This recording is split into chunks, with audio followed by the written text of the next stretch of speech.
all the things a groundnut, you know. I'm particularly passionate about the groundnut because there was a period of my life when I just lived on groundnut and banana, that's all. Because it has everything you need. Just soaked groundnut, one handful, this much of groundnut soaked overnight, one banana, my entire day would go.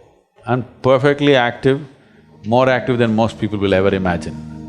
It has everything to sustain you.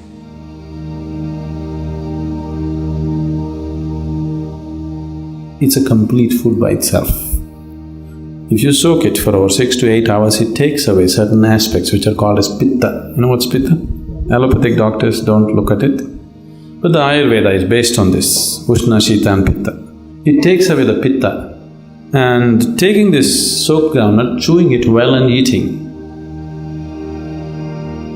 Just make sure it's not some genetically engineered nonsense, whatever.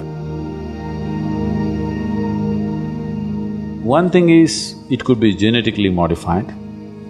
They are no more declaring which is modified, which is not. Another thing is, you're pumping in fertilizers and pesticides to such an extent, the groundnut is no more a groundnut.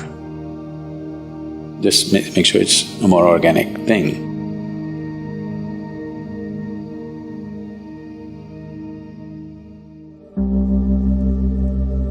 If you want breakfast, you want a recipe.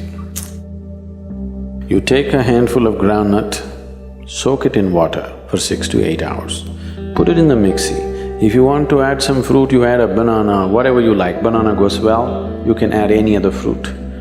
If you want, put some honey into it, 2 minutes, you have excellent breakfast ready. It takes 2 minutes to do it. And if you want it little watery, put more water into it and just drink it up. You want it like porridge, you make it thick and you eat it. You will see easily it'll keep you for 4 to 5 hours and it's highly nutritious.